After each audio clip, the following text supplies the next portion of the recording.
everybody. Hopefully it's recording. I've been trying to record this thing for like ever and it won't work. But hello again. I wanted to go ahead and answer some more questions. I got a lot of great feedback from the last time I sent out the video emails for answering the questions. So I'm glad you all are enjoying it and giving me really good feedback. So hopefully what I'm sharing is helping and you'll continue to use it as you use your workbook and your book to guide you in the process. Okay, let's see. First question. Hi, Troya. I've been off and on and back and forth with my kid's father for a few years. I would love to see our family stay together, but I'm tired of all the drama. Plus, I think my kids need stability more than anything else. Do you think I should stay or leave? Well, first, I am not an attorney and I don't give legal advice. But and that's why I was really intentional about how I wrote the book. It was specifically for people after they have broken up. And the main reason I don't give advice for staying or leaving is just because that's not my lane. That's not my gift. So I don't know. And what I would say is that first, before you do anything else, pray and just honestly ask God, and just kind of like what you said in the email. Hey, God, this is where I am. This is how I feel. And what do you think I should do? Where are you leading me? Speak to me. Send me people to confirm if I should stay or if I should go, and go, and then pray in that vein, and He'll answer. And then, but the most important thing I really want you to do is to trust yourself. Just know that whether you stay or leave, God is there with you. And He got you. You're gonna be all right. So whatever you decide, trust yourself. You know you. You know what you've been through. You know what you can tolerate. You know your limit. You know you. Trust yourself. You will make the right decision for you and for those precious babies that you have. Trust yourself and continue to pray and seek God in the process. And also, if you haven't already, I would like to recommend a therapist because just like in every book, we know that so much research supports having a person who is skilled in helping you to understand your emotions, your patterns of behavior, and that's what therapists do. So I really want to normalize that and urge you, encourage you to get a therapist.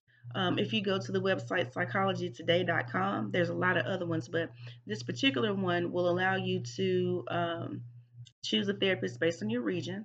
And then once you type in your city, they have the each person has the different types of insurance that they actually take. So you'll know where you stand financially, how much you may have to pay, or if it's completely free. It's different for different people. So that's really important. So pray, continue to seek wise counsel, trust yourself, get you some therapy, and just know that you'll make the right decision. God's got you. And keep me posted. I would love to walk with you in this process as well. Feel free to sign up for the online classes if you need direct support. We are here to help. So definitely take advantage of that as well. Let's see. Dear Dr. Bishop, I know that it's so funny. I know exactly where people know me from based on what they call me. Um, I know that your client programs work. My friend took your marriage class and it is obviously working for them. I want to take your surviving divorce class, but it's too expensive for me. So I have two questions. Do you offer scholarships and why does it cost so much? Well, thank you. Very honest questions. Thank you for the vote of confidence. The classes do work. People leave and really do feel like they have the tools that they need to live and to grow in their relationships, and so, or by themselves. So that's really good. But so for scholarships, no, we don't offer scholarships. And the reason is that for the years that I've done workshops and trainings, I used to do get sponsors to cover the cost of the book, the workbook, and whatever conference room or facility we were using. And what happened is that pretty much 98% of the people, like everybody on the roster, people just don't participate when they don't have to put some skin in the game. So if they're not paying for those books and they don't care, they'll come late, leave early, find an excuse, or not come the second day. Don't come back after lunch, just all kinds of stuff. And that's not cool. So we I want to, and this is ministry for me.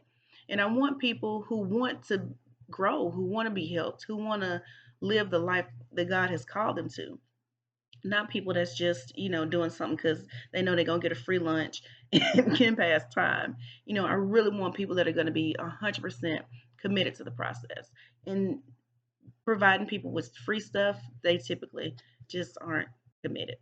So that's why I don't do scholarships. What was the second question? Oh, why does it cost so much? So you are definitely paying for the price of the expertise. Um, I did, put my heart and soul into this, regardless of what class you take. But so I built the online classes and the websites and the books and the workbooks and all that kind of stuff. So you're paying for that. You're also paying for the fees and hazard pay. If I come to you in person, it's expensive. This is still a pandemic, and so I'm literally risking my life to do it. But I love it. So, and I'm not. I don't walk in fear. I'm not afraid. And we still do take, the protocol, that the safety protocols. We still do all those things. But so you're paying for all of that travel. If I have to fly, all that kind of stuff. But now that's the business part of it. So, in a spiritual sense, the other reason why I charge is because I want to do things in a spirit of excellence. And I know what I'm worth. And when I was explaining the scenario earlier about the workshops, I want to be able to operate in the spirit of excellence. And when I'm not able to be at peace with knowing that people are engaged in a reciprocal process, it's hard for me to do that. So I don't want to be resenting people for it's coming and not getting their money's worth. But if I know that you paid for it, I can show up with a great attitude and a spirit of excellence and say, I know these people want to be here because they've already shown me they appreciate me because they paid to be here. So now I'm operating in a completely different spirit, the spirit of excellence, because I know that people really want to be there. They value me, they value my time. And then I'm really going to get to operate in my gift out of the overflow that God has given me. And then, two, I have peace of mind. I don't have to worry about finances and saying, oh, am I going to be able to pay this bill if I'm spending this much time in this particular piece of my ministry? I don't have to worry about that. Why? Because the expenses are already covered. So I hope that gives you an idea of where I am and why that is. Let's see.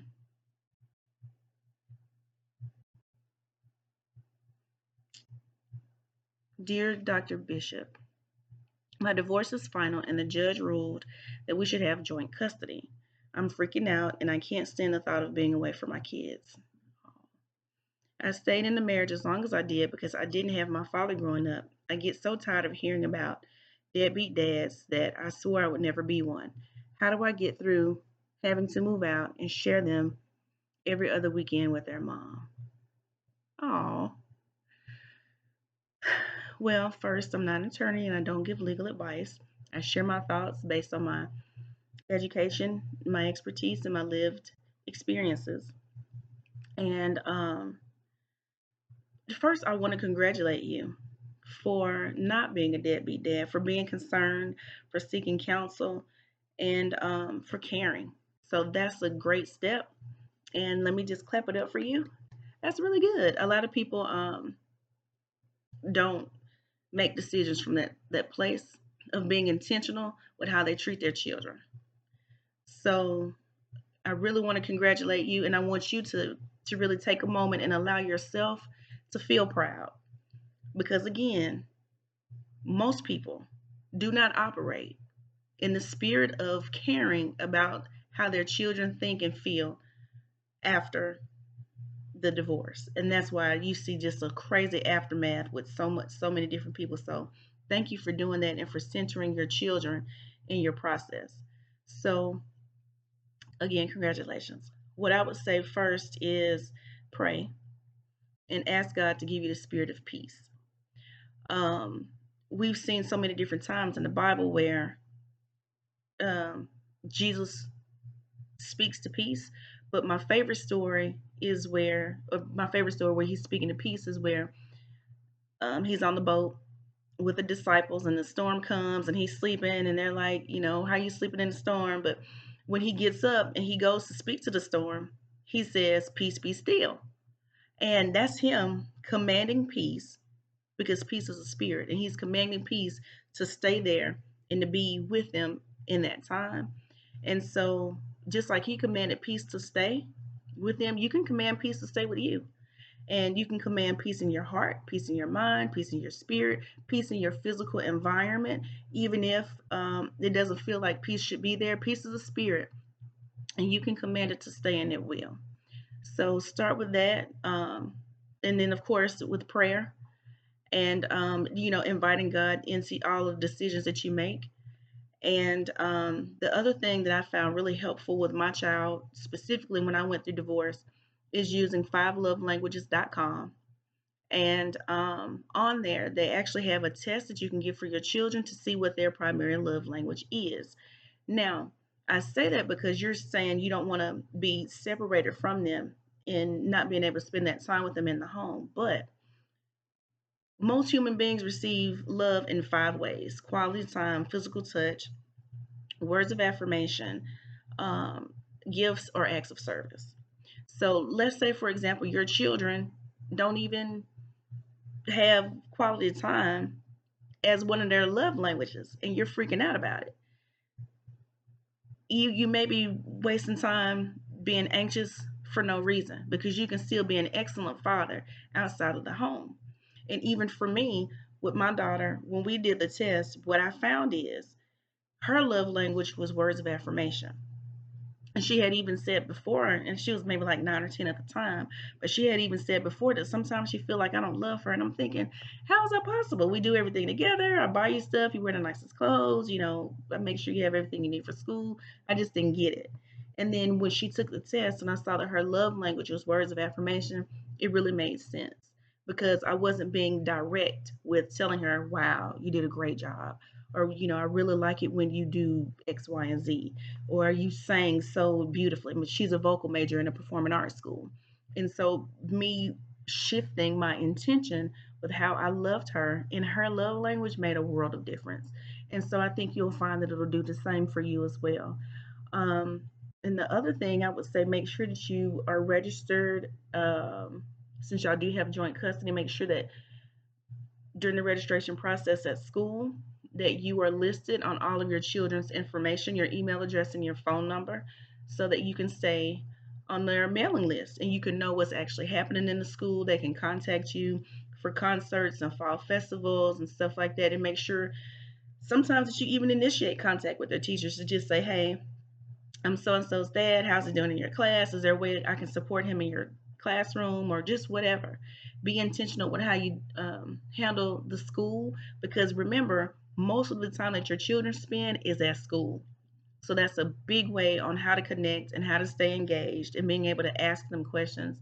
And then, in that same vein, ask them questions. Ask them questions about, how can I support you in this transition?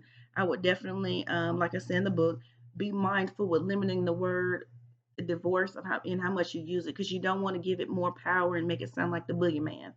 So, make sure when you're talking to your kids, say, hey, how can I support you in this transition? Would it help if I did this? Would it help if I did that? Give them ideas of how you may be able to support. Because probably if you just ask them, what can I do to support you in this transition, they're going to say, oh no, or nothing, or something like that. But because you have the foresight as a parent, as the adult, and you already have that intention, that's a really good way to make sure that they're set up to be supported as much as possible. And that you can be seen and known and revered and even feel like the good father that you are. That's important. Um, and then I also wanted to share, to suggest therapy. I think every human being should be in therapy. Every human being um, has experienced trauma and needs to be treated for that trauma. And again, if you go to psychologytoday.com, then you can actually look up your area, and each specific doctor has listed on their profile what insurance they take, so that practically you really can make sure that you're getting the support you need emotionally to walk through this process and then this journey to have what you need to be able to support your children and then show up for them in a way that's really powerful and that's intentional and that you're centered and focused um, in that process. And again, pray, pray in all things, but you are well on your way. I hope those things help. Please keep me posted and let me know how it's going. And don't forget, we are here. We can support you in person. So if you need that help, go to theanswerstoracism.com. It's on there. I would love to support you and put you in relationships and provide you other resources through people and other organizations who are able to meet you exactly where you are. Okay? Very good question. Thank you for sharing that. Let's see. One more. Hey, Troya, I know you are single and that's cool. But for myself, I know that blank asked you, asked you to marry him this past March. Why do you keep saying no to good men? Did she try to read me? I should have read that in a different voice. Um, but yeah, I mean, I have said no to good men. First of all, I've been married before. So I'm not like a person who's never been married. I've been there, done that, married the man I wanted to marry, had the wedding I wanted to have. So I'm good on that part. So I'm not in a rush. And I do meet good men. But just because he's a good man doesn't mean that he's the right one for me. So I need somebody who's compatible with me spiritually, emotionally, financially. And then the other thing that I'm learning is that who a person is based on their sense of humor really matters. And so even if our sense of humor doesn't line up and stuff that repulses me make you laugh, that's not good for me. so so that's why. But also, let me just say too, I think a lot of times people bring things into relationship that they think is normal, like fussing and fighting and arguing all the time. And that's just not something that I'm going to do either. And I think those things that can be cultural, where people just expect, for you to say something and arguing. I'm not doing that. So I need somebody who is happy and joyful. And if they don't use those adjectives to describe themselves, they are not for me. And he is not joyful. So he's a good man, but that doesn't mean he's not good for perfect for somebody, just not for me. And I don't believe that people complete you. I believe you are already complete and whole with the blood of Jesus. So, you need to be happy. You definitely need to be happy first. And I also understand it's difficult to show up as centered and happy when you do have a global pandemic and you do have people being murdered, unarmed people being murdered all over the place, and you're wondering when is justice coming, and you have a lot of political unrest, and it's hard. It's tough to stay centered in your joy. I get that, and I'm not saying either I need somebody that's always walking around smiling, but I do need somebody who is joyful. That's important to me. So, ma'am, I hope that answers your question. And I know this person. I know she wrote it from a good place, but I'll take more questions later. Keep asking, keep them coming. I enjoy answering the questions and giving you guys feedback in real time. And we'll continue to grow. All right.